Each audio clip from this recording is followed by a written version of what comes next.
Estamos aquí. Ya entramos. Este es un programa diseñado, pensado, promovido y coproducido entre la 4TV y el Fondo de Cultura, el sector de comunicación del fondo, que suele ser muy variado, como ustedes habrán podido ver a lo largo de todos estos programas, y es voluntario. Todos los que aquí están son voluntarios. Levanten la mano los voluntarios. Sí. Porque ¿Quién es voluntario? Es un programa de corte ¿Verdad? político que hacemos con un partido político. Cuando nos preguntamos en las primeras ediciones de este programa, y si otro partido político quiere que hagamos un programa como estos de fomento a la Allá lectura, ellos. pues que se agarren las consecuencias. Pero en principio no vería por qué deberíamos negar, como equipo de comunicación del fondo, en tiempo nuestro, tiempo libre, tiempo voluntario, a entrarle a un programa de fomento a la lectura. Lo que pasa es que no veo en la recua de partidos políticos conservadores de este país nadie que le apetezca hacer fomento a la lectura y que se tuvieran a las consecuencias. Pero bueno, está la puerta abierta. De hecho, entonces, este programa, que además se retransmite por las redes de la Brigada para Leer en Libertad, por las redes del Instituto de Formación Política de Morena, y posiblemente debería estarse transmitiendo por las redes del fondo y por las redes de la Escuela de Cuadros de Venezuela. venezolana.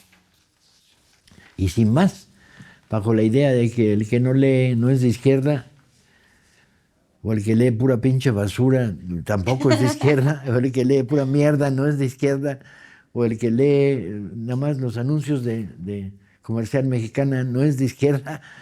Arrancamos. ¿Quién arranca hoy? ¿Quién quiere arrancar? ¿Arranco? Vale, vas. Bueno, yo quiero arrancar con este libro que se llama Papá, que es el racismo, y que bueno, ya desde el título ya nos está invitando como a pensar de que sí, es justamente Tarben Yolong, que está frente a su hija, una niña de 10 años, que le pregunta qué es el racismo. Y justamente, bueno, precisamente por un contexto en donde también el niño, desde que es niño, y que observa y que reflexiona y que se hace muchas preguntas y que a veces no estamos preparados para dar estas respuestas que pueden ser tan importantes, ya que en algún programa ya habíamos platicado y siempre hacemos el énfasis que la cultura y la educación son fundamentales para este pensamiento que se desarrolla, sobre todo en las infancias. Nadie sale ileso de la infancia. Entonces, bueno, Tarben Yolong es un escritor marroquí que escribe en francés y que la mayoría de sus textos pues hablan, siempre tocan como este punto con el racismo. Algunas de las otras obras, él se dio a conocer con una obra que se llama El niño de la arena y esta cegadora ausencia de la luz. Él también ha sido nominado al premio Nobel. Y bueno, yo quisiera, bueno, pues ubicarme muchísimo con este libro e invitarles a que lo trabajen, porque este problema del racismo, del clasismo, yo creo que es uno de los venenos que, híjole, que le hacen mucho, pero mucho daño a la humanidad, y que lamentablemente lo que estamos viendo en estos contextos históricos contemporáneos es que sigue siendo una práctica, sigue siendo una convicción para muchos en su ideología y en su formación, y sigue siendo un pretexto para hacer genocidios. Este libro, por supuesto, está contextualizado en un momento en que estaba gobernando Jean-Marie Le Pen, que fue uno de los fundadores de una ultraderecha voraz, y que lamentablemente su hija Marianne, pues también hereda y lo sigue desarrollando. Entonces, bueno, se escribió pues obviamente primero en francés, después se traduce al español. En España se difunde este libro, y el escritor pues es invitado a muchas escuelas, sobre todo para trabajar, para jugar, para platicar con los niños. ¿Cómo es la estructura? A través de preguntas, la pregunta del niño, la pregunta que se hace, ¿no? La primera, por ejemplo, le pregunta: papá, ¿qué es el racismo? Y él contesta: es un comportamiento bastante extendido y común en las sociedades. Desafortunadamente se ha convertido en algo trivial en algunos países, pues hay mucha gente que no presta atención a este fenómeno. Consiste en desconfiar de las personas con características físicas y culturales distintas de las nuestras, e incluso también en despreciarlas. Cuando dices común, papá, significa que es algo normal, ¿no? Que un comportamiento sea habitual y corriente no significa que sea normal. En general, el hombre tiende a desconfiar de los que son diferentes a él, de los extranjeros, por ejemplo. Es una actitud tan antigua como el propio ser humano. Es universal, afecta a todo el mundo. Y entonces le empieza a abrir, ¿no? Estas respuestas le siguen abriendo preguntas a la niña, a su hija, y comienzan entonces a explorar y a nosotros como lectores a invitarnos a entender que tenemos que reconstruirnos, que este tema tiene que ser fundamental, ¿no? De destruir todas estas formas, estas prácticas que nos hacen contemplar el racismo y que nos llevan a un clasismo y que nos llevan a un entender que sí, que las clases o los grupos o las minorías son diferentes y que hay que erradicar porque son quienes le hacen daño a la sociedad, porque incluso hasta en lo estético, porque nos hacen ver mal, ¿no? Entonces, bueno, pues ahí les invito, ¿verdad? Yo creo que este es uno de los libros militantes que no puede faltar en su acervo y que en esto de construir sociedades o comunidades de transformación es básico. No se olviden de las infancias, de los niños y niñas. Me quedo pensando, ¿el racismo es una forma natural? Ahí está una buena Pero pregunta. este discurso de odio hoy tan extendido, yo no digo normalizado porque tiene razón Yelum, es decir, pero lo escuchas todo el tiempo. Es una constante que quiere llevarnos en un camino. Y yo creo que eso es justamente de lo que se trata el pensamiento crítico, pensar diferente. Oponerse a eso que se vuelve tan extendido, ¿no? Y en estos discursos de odio, un libro como este es, yo creo, fundamental. El problema de reconocer la diferencia, en principio, crea desconfianza, sospecha, pero civilización es precisamente apreciar la diferencia. Y Así es. riqueza, ¿no? Como una riqueza. Dialogar, ¿no? Crear puentes con lo No diferente. dialogar desde el punto de vista de la Verlo, observación. Ahí hay un reconocerme. cuate que no es como yo, es diferente. ¿Eso es antagónico o es simplemente civilización? Es entenderlo como no antagónico, sino como variable. Sí, que lo Cuando la diverso- gran campaña de antirracista en España estuvo en los 60, 70 en ascenso, el lema era bien bonito, era todos iguales, todos diferentes. claro. Qué bonito. Es bien bonito, todos iguales en principio, el principio de la universalidad. Ser humano sobre el planeta, somos iguales. Y todos diferentes era reconocer que en esta universalidad no había tal. Se construía sobre la diferencia y no sobre la igualdad, ¿no? Y eso era civilización. Sí. Se los dejo de regalo. Está Todos lindo, iguales, está todos lindo, sí. diferentes. Yo Yo quiero traigo- ir. No, yo voy. Es No. es que el libro del que quiero hablar se relaciona mucho con Sí, lo que también, Bien, acabas bien, de por bien, eso. vamos creando puentes. Ajá. Te gané. Se llama Marca de Herzog. Estoy enfermita. Es de la colección espectrográfica del Fondo de Cultura Económica. No lo traigo, perdón, fallé.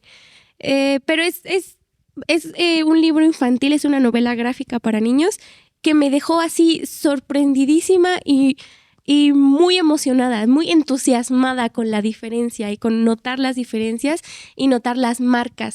Es de una niña que se llama Magnolia, que no está... No sospecha, no intuye, está convencida de que sobre ella así pesa una marca como una especie de maldición que ella no entiende, no la sabe, se ve en el espejo y dice, ¿dónde está? ¿Por qué todos me tratan tan distinto si yo no sé qué es lo que tengo, ¿no? Y es una marca y le dice así la marca. Y dice, es que me tratan como con exceso de respeto a veces ni siquiera me hablan. Cuando entré al equipo de voleibol, no fui a la única a la que no le hicieron la novatada y nadie me aventó a la alberca. Y se sentía, sí, ¿por qué? ¿Dónde está? Medía 1,90 y por eso la reclutaron para el equipo de voleibol. Es que nunca lo sabes, porque podría ser lo que sea. Ese es precisamente como el chiste. Podría ser lo que sea, cualquier cosa puede ser una marca. Y ella está así como muy comprometida a encontrar su marca y además a borrarla, porque no quiere ya ser tratada distinto. Llega a una escuela de regularización porque por azares del destino reprueba y no va a poder jugar voleibol nunca más. Y empieza a mandarle cartas a la directora diciéndole esto, que sobre ella pesa una marca, que ella necesita urgentemente salir de la escuela de regularización para poder ir a jugar voleibol y ser como todas las demás, y que por favor la ayude. La directora al principio no le hace mucho caso, pero se empieza a interesar mucho en lo que le dice la niña, que le dice, por favor, venga, usted no conoce esta maldición. Esta directora además es como un gran personaje, es muy misterioso y tiene así tintes súper siniestros, pero que todo significa, ¿no? En la novela gráfica sí todo significa. Y al final la directora, sin contarles bien específicamente qué le pasa, tiene un diálogo así súper revelador con esta chica y le dice, todos tenemos marcas y yo también tengo marcas y a quien veas, o sea, a la persona a la que veas, sobre ella también pesa una marca. Y a veces pesa una y a veces pesan 100. Claro. Y depende de dónde vayas, pesan marcas distintas porque eso es lo que nos hace como diferentes. Y le dice, la marca puede ser un acné, puede ser el color de piel, el color de cabello, la altura, puede ser la ropa que te gusta, la música que escuchas, puede ser lo que sea y puede ser así tu maldición con la que te vas a morir y así te van a tratar para siempre y no puedes solo esperar a que desaparezca y esconderlo, porque eso implica negar tu marca, claro. Implica negar la marca de todos los demás. Sí, y fue qué padre. Revelatorio. Lo que te hace único en la marca, lo que te hace único e irrepetible. Sí, y le dices, tienes que amar la marca. Además, sí, comprometerte, ¿no? Con las marcas que tienes. Y en la novela gráfica, ¿De quién es? De Herzog, exacto, porque esa es otra cosa. El autor se llama Herzog. Al final escribe una carta que está así desgarradora. Dices, ¿por qué el autor se está desnudando así ante mí? No puedo con esto. Y le dice, Herzog nos dice, como yo de niño nunca me sentí aceptado. Y de grande mucho menos, ¿no? Pero ahora puedo vivir con eso porque sé que todos los demás se sienten así. Y si empezamos a amar nuestras marcas y amar las marcas del resto, todo como cobra más sentido, ¿no? Cobra más funcionalidad. Y además dice como, ojo, en lo siniestro que es el libro, se llama Marcas, pero es como, da miedo, ¿no? De repente dices, me quieres causar miedo. Y porque él dice, me gusta mucho jugar con la oscuridad, porque hay que resignificar también la oscuridad, hay que resignificar lo siniestro. ¿Por qué la oscuridad tiene que ser algo malo? Otra marca. Otra marca, sí. Y al final el autor te dice, ¿ves? Ahí están tus prejuicios también. Como todo puede ser una marca y puedes divertirte jugando incluso con los significados que también las marcas ya tienen por sí mismas. Y ahí está muy, muy bello. Es un libro, lo pueden leer niños y lo pueden leer adultos y lo pueden leer quienes se consigue en el Fondo de Cultura Económica, en la colección espectrográfica. Bueno, y en otras librerías. Claro, me sí. toca. Yo siempre pensé que en la formación adolescente estaba la Revolución Francesa, el gran momento. Y luego de la Revolución Francesa, el impasse, y luego la Comuna de París. Pero de repente me pregunté, ¿y la Revolución Inglesa que precede a la Revolución Francesa? Y no encontraba como hoy Cromwell, ¿no? Sí. Y los cabezas de redondas, y la rebelión antiautocrática contra el gobierno de una persona, la divinidad del rey. Y me costó trabajo encontrar cómo guiarme en esta duda de si debo querer a Cromwell o debo no quererlo. ¿Debo ponerlo en mi lista de favoritos o debo desecharlo? Mariscal. Y me lo resolvió esta novela, esta mera. Uy, se ve que es un libro viejito. Tiene sus años, Sí, ¿no? tiene Sí. historia ese Está libro. roñoncito porque lo No leí como el dueño. 2 veces. Exacto, qué raro. Me va a correr. Sí, te miró. Lisandro Otero. Yo conocía cosas de Lisandro Otero. Yo soy de una generación que creció al calor de la Revolución Cubana. Entonces, uno de los grandes trabajos de Lisandro Otero, que era uno de los intelectuales progresistas que se acuerparon en torno a lo que fue Casa de las Américas, era un libro de periodismo-reportaje que contaba el testimonio de los invasores de Bahía de Cochinos. Lo que luego hizo Hans Magnus Enzensberger, lo había hecho Lisandro Otero en 4 tomos, que contaban su historia. ¿Ustedes qué vinieron? ¿A recuperar el supermercado que su papá lo perdió? ¿Ustedes vinieron porque ya las casas de putas no son tan vibrantes como eran? Y entonces todo este cuestionamiento de los invasores de Bahía de Cochinos lo había convertido en un personaje muy atractivo. Había ganado un premio importante, el premio de la revista Plural, en la época en la que Plural era bastante plural, antes que la mafia de Paz la convirtiera en singular. Y había publicado General a Caballo, pero había publicado un libro sobre Cromwell, que se llama ni más ni menos que Temporada de Ángeles. Y me resultaba muy atractivo el título y que tuviera que ver con Cromwell y que tuviera que ver con la batalla entre la monarquía absoluta, ¿sí?, y los nuevos señores feudales, y el parlamentarismo y el poder desde abajo en las guerras religiosas. Apasionante novela. Decidí que Cromwell sí era de los buenos y lo puse en mi lista de favoritos. Cromwell sí. Y Lisandro Otero también. De tal manera que seguí los escritos de Lisandro. Vivió mucho tiempo en México, fue embajador de Cuba en México, o agregado cultural, Agregado algo cultural, así. sí. Y publicó frecuentemente en editoriales mexicanas. Pero este es uno de mis viejos favoritos.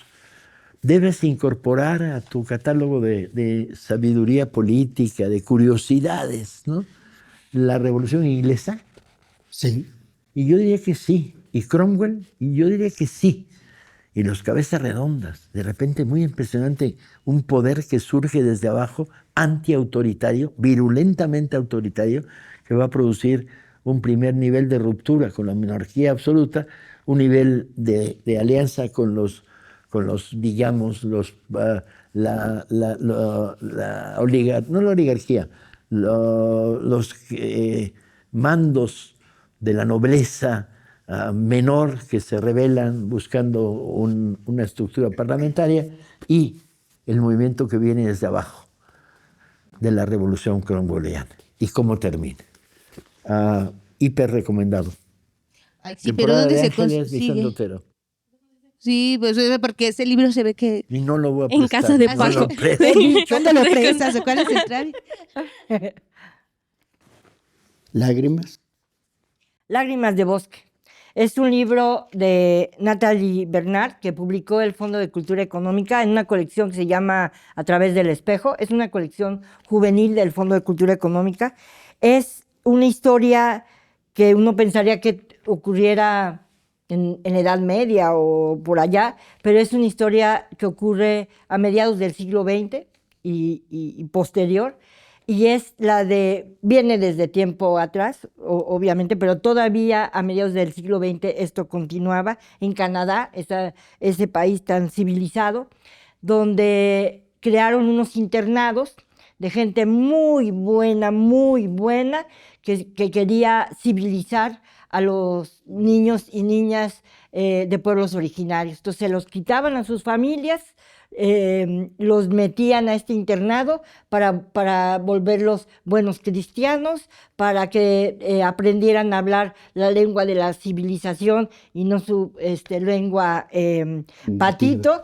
Qué bueno y suena. con un rigor, con unas técnicas espeluznantes, medievales o peor, de cortarles, de amarrarles la lengua si volvían a usar ahora sí que su lengua, si volvían a hablar su idioma, de no puedes vestir de esta manera porque así no se hace, o sea, y destruirles por completo su visión del mundo, su visión cultural y por tanto su vínculo con su familia, con sus comunidades, porque no tienen derecho, o sea, se les negaba absolutamente el derecho a ser ellos, a ser de la nación cultural de la que venían, como ocurrió con los dakotas, que también el derecho a ser dakota y a pensar y a vivir de acuerdo con tu idiosincrasia, el derecho de los palestinos a su pueblo y a tener su cultura en Palestina. Entonces, es un libro, la verdad, vale muchísimo la pena. Es una historia, es relativamente corto, se lee muy rápido y lo pueden leer igual desde personas que están estudiando la secundaria, la prepa y adultos. Es de una lectura muy, muy fácil. La autora francesa es además... Ha escrito literatura infantil, ha escrito libros de mucho tipo y es historiadora de origen. Entonces, se ve que hizo todo el estudio histórico de qué había pasado en esos internados y lo documentó. Y justo ayer o antier vi que salió una historia muy similar en Estados Unidos, que salió, digamos, creo que en 2000 no sé qué, el gobierno norteamericano pidió perdón, pero nunca resarció el daño a comunidades dakotas a las que prácticamente les hicieron lo mismo, Hay una gran película de sobre quitar a eso. los niños para volverlos gente civilizada sin marcas, Claro. ¿no? Limpias, Sí. ¿no? Qué duro. Man. Terrible. Pero ¿qué película? Estaba tratando de recordarla. Es una película en la cual el personaje central es una adolescente, mujer, de una tribu de nativos originales norteamericanos que sale de la estructura de la tribu a entrar en un internado. Suele suceder a fines del siglo XIX, principios del siglo XX, regenteado de manera el horror. Sí. Despótica, autoritaria, represiva, golpeadora, para convertirlas en buenas sirvientas. Sí. Al fin La y al religión cabo. con sangre, ¿no? Sí. Con sangre. Y con continuos azotes y violencia, toda la violencia de la educación conservadora tradicional. Andrés, escalofríos. Sí. Sí, incluso hay una investigación, hace poco salió, de que encontraron cementerios clandestinos cerca de los internados. Qué horror. Y es estremecedor. Espeluznante, Sí. espeluznante. Pues este libro del que voy a hablar es un libro que se publicó Tierra Firme, la colección Tierra Firme del Fondo de Cultura Económica en 1955. Es el primer libro que Luis Cardosa y Aragón publica ya en su exilio en México. Y lo que empieza siendo un recorrido, una serie de flashbacks, va hacia atrás, porque él va con un fusil, va entrando, cruza la frontera de Guatemala y va a entrar en combate, porque a ellos les tocó defenderse contra el golpe que tiró a Jacobo Arbenz.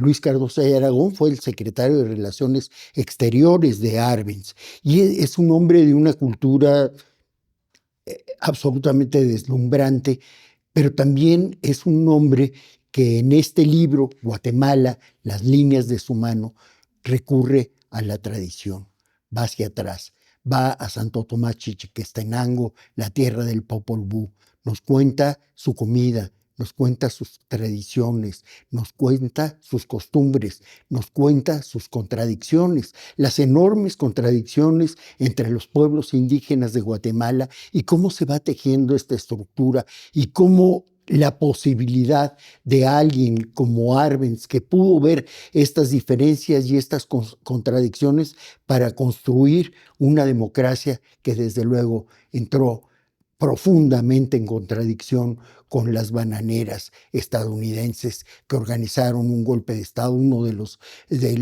golpes de Estado cruentos que se dieron en Guatemala. Pero esta crónica brillante que nos lleva por toda la...